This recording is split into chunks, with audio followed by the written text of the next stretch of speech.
G and Matty on Big G Country.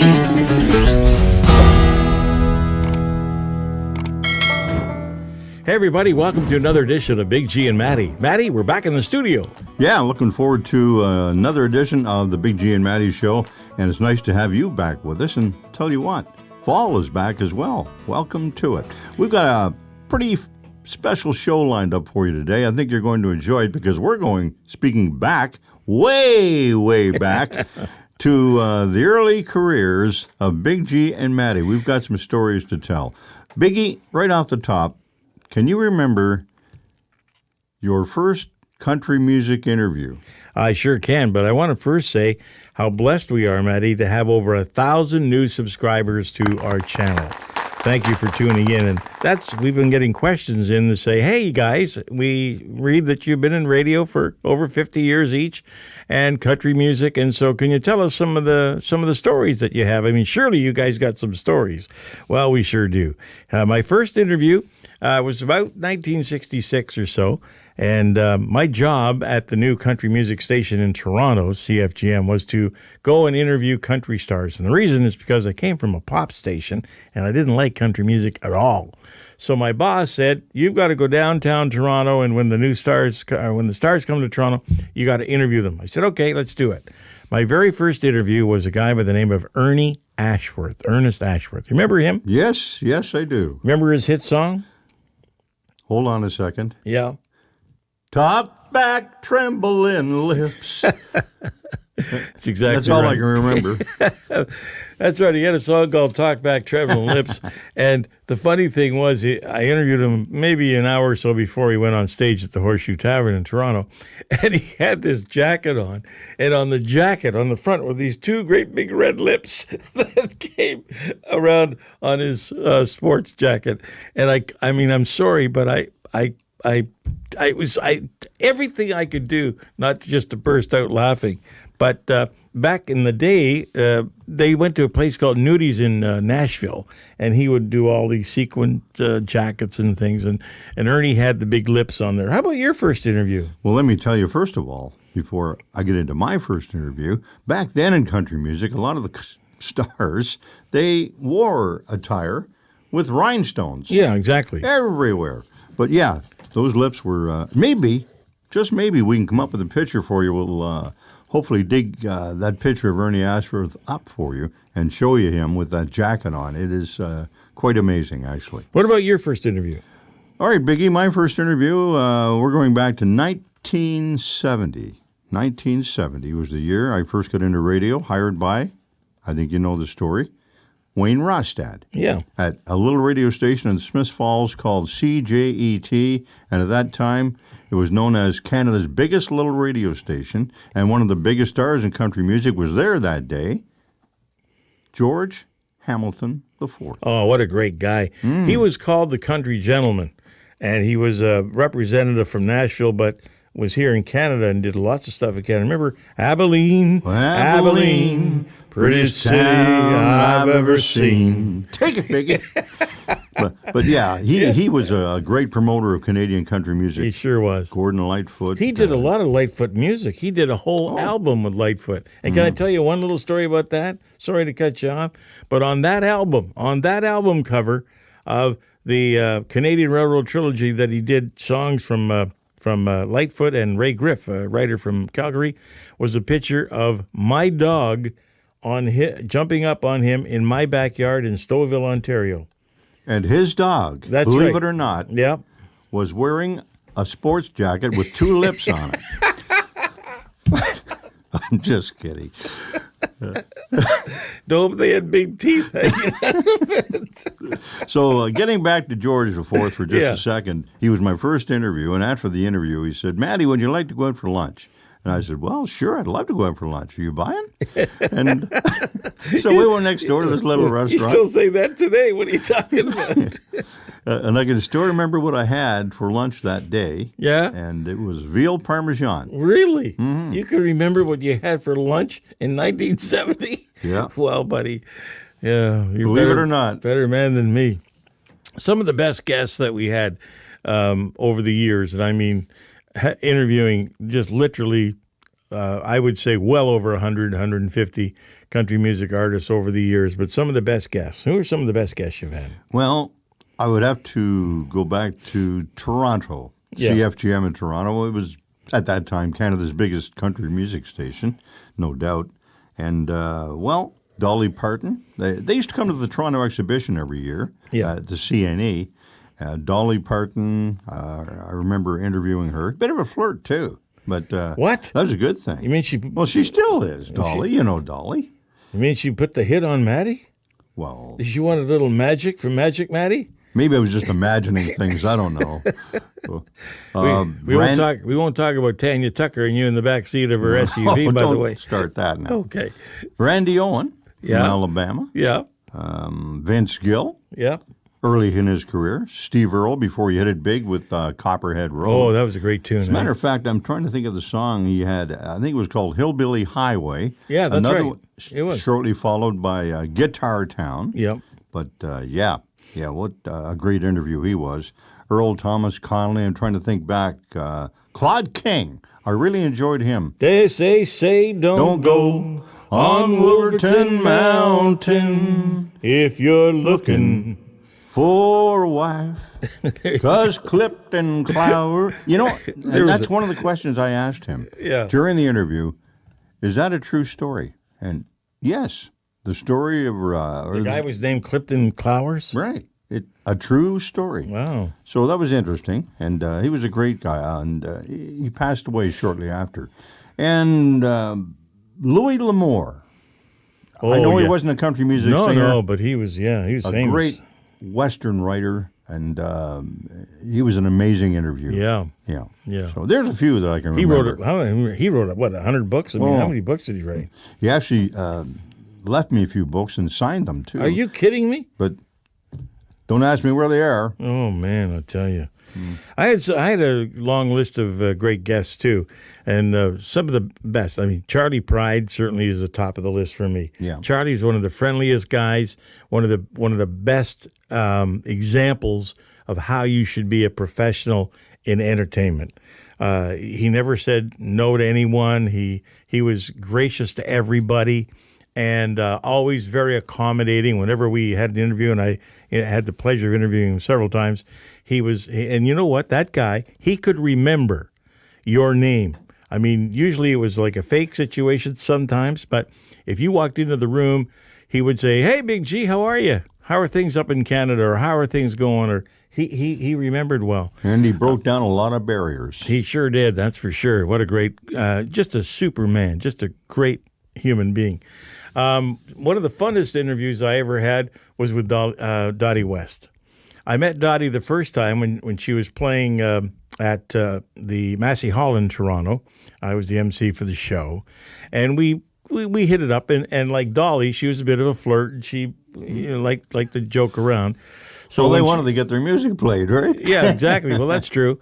And when she came to Toronto to be at the Horseshoe for a week with her band, and by the way, the drummer, Bill West, was her husband, but they'd been divorced. But she still used the name West. So we got kidding around one night when I was interviewing her, and I was doing the morning show at the time, pinch hitting for a fellow who had an ailment. And I said, well, why don't you come on up and do the show? Well, entertainers don't get up in the morning and come and do morning shows. They just don't do it. She came up in the morning and sat on my knee, and we were doing breaks on CFGM in the morning show with Dottie. And, I wish I still had that picture, and I don't have it, like you. It's gone by the wayside. But she was an awesome interview. And several. Glen Campbell, super guy, great interview. Roy Clark, one of the funniest guys I've ever interviewed in my life. That guy had more one-lines than you can shake a stick at. Roger Miller, another guy right off the top of his head, just absolutely would floor you with his one-liners. And Porter Wagner, great guy. And certainly I would culminate it with Johnny Cash. I had the honor and pleasure of interviewing and being with Johnny and June for 2 or 3 times. And he was always very accommodating and gracious. And there was the odd time when people would say, he was a tough interview. I never found Johnny Cash to be a tough interview at all. Never. Yeah, what a great talent. Yeah. And I can think of one of my favorites, but I didn't get to interview him. As a matter of fact, they used to call me at old Waylon at one of my stations in Windsor, Detroit. But Waylon Jennings, back in the day, the Outlaws, Waylon and Willie. And, I can recall, how about the possum? Did you get to talk to the possum? No, but I did get to see him in Montreal. Yeah. Way back, I think in the early 70s, George and Tammy, they were still together then. Yeah. One of the times they were together. And, that's an interesting story about Dottie West and, of course, all the great people that you interviewed over the years. Yeah. Man, oh, man. That's quite a resume, Biggie. Yeah, and not only that, as you know, and you said it already once, but, they were kind to us because we were kind to them on the radio. We played their music on our radio stations, and that's what put fannies in seats, frankly, right? I mean, if we didn't play their music on the radio, they wouldn't get fans to come and see them in concert. So I mean, they were very gracious to us. Now, the odd time, there was a few artists that maybe weren't so kind, and we're going to talk a little bit about that in just a minute. But first, we've got this word from our sponsor this week, our good friends at Rita Waker's Family Campground. Rita Waker's is the place to be. It's that time of year.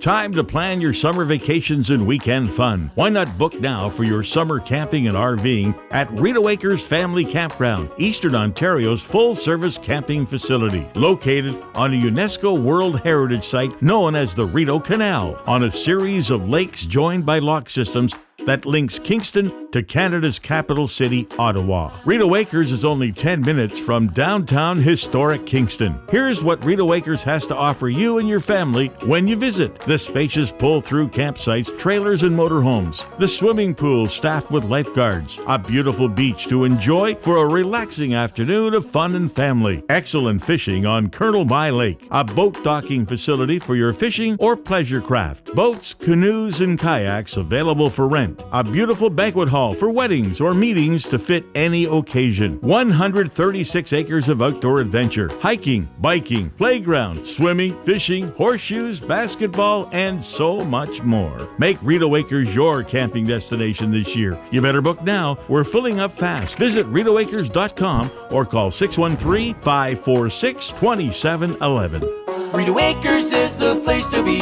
Come on out, you'll see at the gated community. Welcome back, everybody, to Big G and Matty. And today, we're talking a little bit about our radio careers over the last 50 years and some questions that you have sent in to the more than over 1,000 new subscribers we've had to this channel. Thank you very much. And, we're going to talk a little bit about maybe some of the interviews that didn't go so well, right, Matty? Yeah, in most cases, the country music people over the years that we met were so very accommodating, but some maybe were not that gracious. We've got a few more stories to tell you about that. But right now, we've got a story about a cuckoo criminal.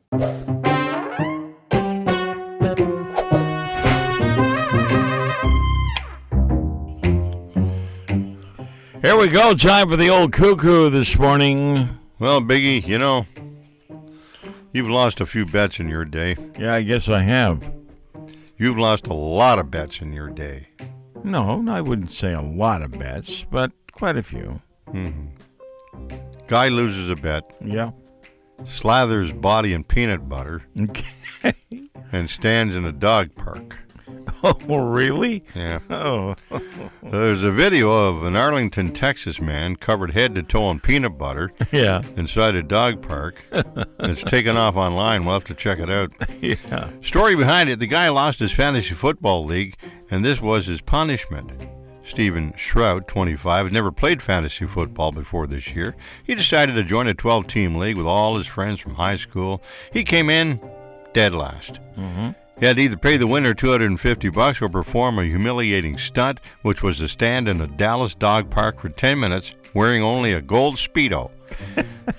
And he had to be covered in peanut butter. Covered, like head to toe in peanut butter? So last Wednesday, Shroud arrived at Bark Park Central. Bark Park, eh?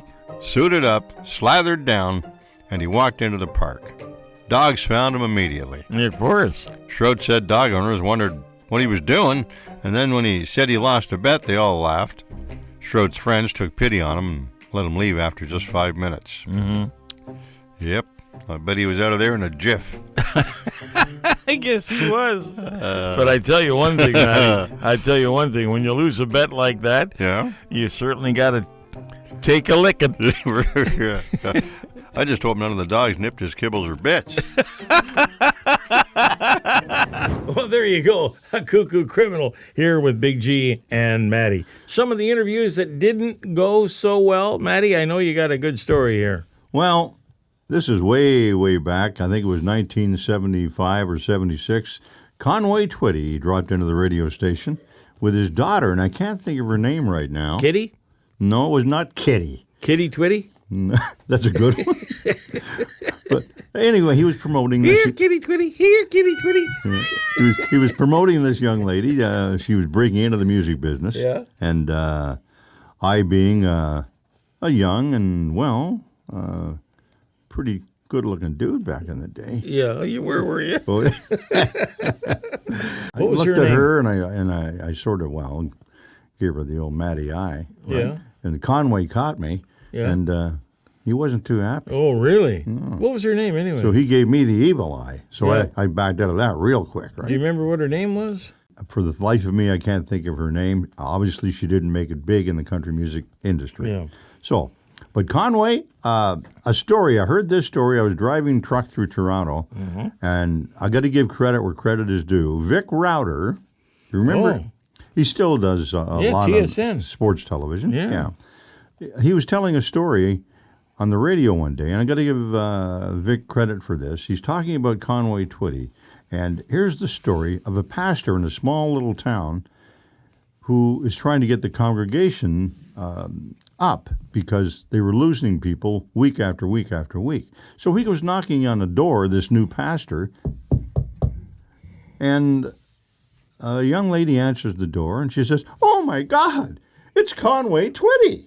Yeah. He says, "No, ma'am, I'm Pastor Bob. I'm Pastor Bob. I'm not Conway. But you look exactly like Conway Twitty. It's unbelievable." Wow. He said, No, I'm sorry. I'm just asking if maybe you can come to church with us on Sunday morning." She said, "Certainly, I'll be there, Pastor Bob." So walked down the street to next door, knocks on the door. "Hello, I'm the new pastor. I'm Pastor Bob. I hope you can come to the church on Sunday morning." He goes, "Hey, man, you're Conway Twitty." He said, No, I'm not Conway Twitty. I'm Pastor Bob. And he goes, "Oh, come on, you can't fool me. You're Conway." He said, No. And he says, "Well, anyway, I'll be there. I'll be there Sunday morning." So he goes on to the next door, and he's knocking on the door. You can hear the shower going upstairs. She yells down, I'll be there in a second." So he's waiting at the door. This young lady opens the door, and she's still in her bath towel. Oh, yeah. And she looks and she says, "Oh, my God." The towel drops, and "Conway Twitty." He goes, Hello, darling. I know it's pretty lame, but I always like it. "Hello, darling." All right. Yeah. That's pretty lame, Matty. all I'm right. out. Well, That yeah. that was actually a pretty good interview. My best interview, if we want to get back to that for just a second. Or should we play another wacky? Yeah, Do we why have a don't- Weird and Wacky? Why don't we Why don't we regroup with a Weird and Wacky, Matty? Yeah. Here we go. Here's our Weird and Wacky this week on Big G and Matty. Well, a psychic in Lima, Peru, Yeah. can tell your future by looking at your butt. Oh, you can he? Yeah. Okay. Well, she. Oh, she can? Yeah. Bibian Arango. I says I must have a big future. Let me tell you, your future's behind you. Exactly. She says that by looking at someone's buttocks, Yeah. with a little bit of touching, she's able to divine, or at least tell, certain aspects of the future by accuracy. Wait a minute. So with a little bit of She's a butt reader. let me say this. So with a little bit of touching, Yeah. she can tell certain aspects of your Well, future. there you go, using my lines again. Oh, Yeah. She's a proclaimed expert in rumpology. rumpology, eh? Yeah. Okay. According to her, the shape of your butt, Yeah. whether it be heart shape, V, square, or round, Yeah. is a major factor in how she gets a reading. Okay. And it's a strong indicator of someone's personality. Okay. Yeah. In her experience, people with round butts are more optimistic, but insecure, while square-butted folks are more determined and have a lot more self-confidence. Oh, really? Yeah. She also relies on other features like moles, stretch marks, crevices, that sort of thing. So that means that you got to sort of show it. Yeah. Okay. Okay. Yeah. I told you. No What? wisecracks. Cracks. Okay, I get it. And if you're wondering, Yeah. you know what this science is called? What's that? Astrology. So there's a Weird and Wacky for you this week on Big G and Matty. And we're going to take a break and come back in just a minute. But right now, here's a word from our other sponsor on Big G and Matty, Lennox Fence. Big G here for Lennox Fence, Eastern Ontario's fencing specialist. Fall is upon us. To have your fencing needs done before the snow flies, better call Lennox Fence now. We're the professionals for all your fencing needs. Lennox Fence will complete the job guaranteed perfect. So whatever your fencing needs, residential, commercial, agricultural, or industrial, call Lennox Fence for an estimate. 613-354-3449. Highway 41 at Selby. Lennox Fence, owned and operated by the Houston Group. Welcome back, everybody, to Big G and Matty. And today, of course, talking a little bit about our radio careers over the years. And we hate to be name droppers, but in this job, these are the people that we talked to over the years and had a lot of fun doing it, I might add. When you're doing something that you really enjoy and you're meeting people like the people we've met over the years, it has been a tremendous career. How about the best interview you had, Matty?